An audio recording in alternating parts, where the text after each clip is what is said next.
ठाकुर जी का नाम, ठाकुर जी की कथा, ठाकुर जी का रूप यदि चित्त वृत्ति को एक बार पकड़ लेगा तो स्थिति ऐसी हो जाएगी कि कोई बस कहीं चर्चा मात्र कर दे और उस चर्चा से आपका हृदय पिघलने लग जाए, नेत्रों से अश्रुपात होने लग जाए, रोम रोम पुलकित होने लग जाए।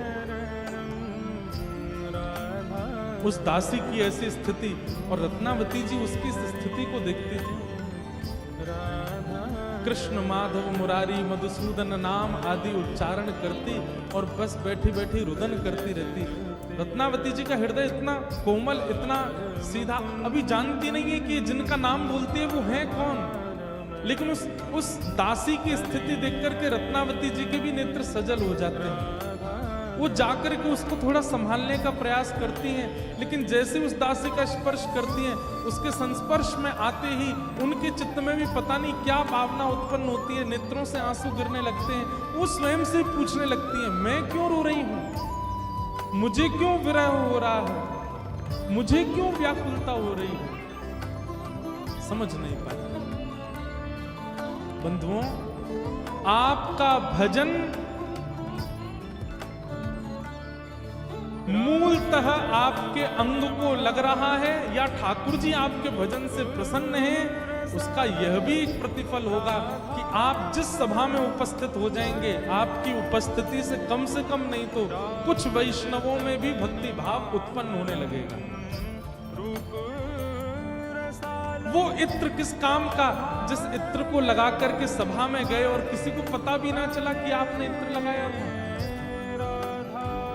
अरे इत्र तो तब श्रेष्ठ माना जाता है कि सभा में गए और 5 लोग आपके समीप आए, आपका आलिंगन किया, तो वे भी जब घर गए तो उनसे भी कोई पूछने लगा कि ये संबंधी कैसी।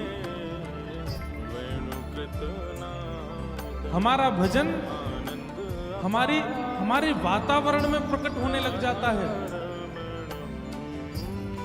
हमारी उपस्थिति, हमारा स्पर्श, हमारी बोली चाली, हमारा किसी के पास बैठना उसके चित्त में भक्ति को प्रकट कर देता है।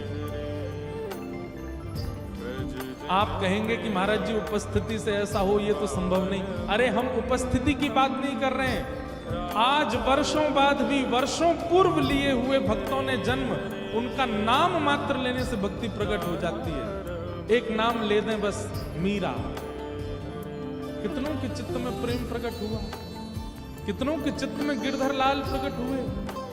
तुलसीदास, नाम लेते ही राम प्रकट हो जाते हैं चित्त में। सूरदास, नाम लेते ही गोपाल जी प्रकट हो जाते हैं चित्त में। प्रहलाद, नाम लेते ही नृसिंह प्रकट हो जाते हैं चित्त में। ध्रुव, नाम लेते ही चतुर्भुज हरि प्रकट हो जाते हैं चित्त में। अरे आप स्पर्श की बात करते हैं, हजारों वर्ष पूर्व लिए गए जन्म, उन भक्तों का नाम लेने मात्र से हरि प्रकट हो जाते हैं। स्पर्श से और उपस्थिति से कैसे नहीं होंगे? इसका मतलब हमारे भजन में ही सामर्थ्य नहीं है कि हमारी उपस्थिति से भी कोई फायदा नहीं हुआ किसी।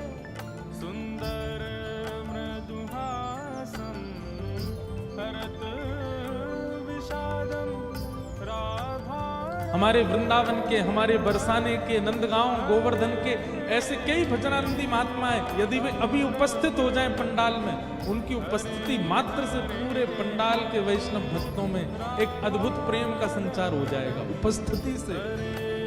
क्योंकि भजन भाव, भजन बल है जीवन।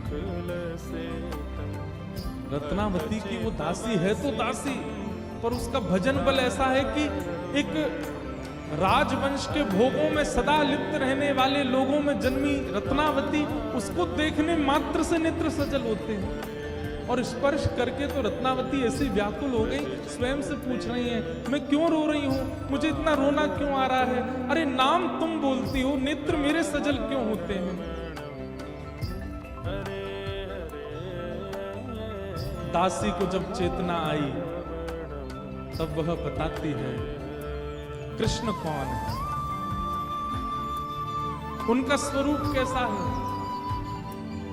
उनको मधुसूदन क्यों कहते हैं, वो वृंदावनेश कैसे हैं, वृंदावन की शोभा कैसी, वृंदावन में यमुना जी कैसी, वृंदावन के लता गुल्म पत्र कैसे, श्री किशोरी जी के साथ नित्य विहार कैसा, ये सब लीलाएं सुनाती और रत्नावती नेत्र बंद करके श्रवण करती है।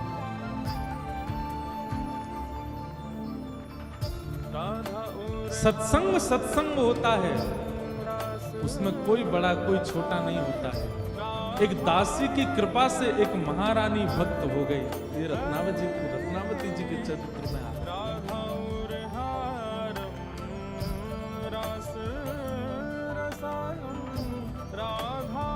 रत्नावती कहती हैं, अब ये सब प्रसंग सुनने मात्र से मेरे चित्त को शांति नहीं मिलती। एकांत में बैठा करके और पूछती, और बताओ ना, और उनके बारे में कहो ना, और कैसे संभव हो। अब स्थिति ये हो गई है कि चरित्र सुनते सुनते सुनते अब चरित्र से चित्त में शांति नहीं बैठती है, अब तो दर्शन की अभिलाषा है। दर्शन को नैनात पे, वचन सुनन को मिलवे को हियरात पे, हिय के जीवन का गोवर्धन वासी सांवरे, तुम बिन रहो गिरिराज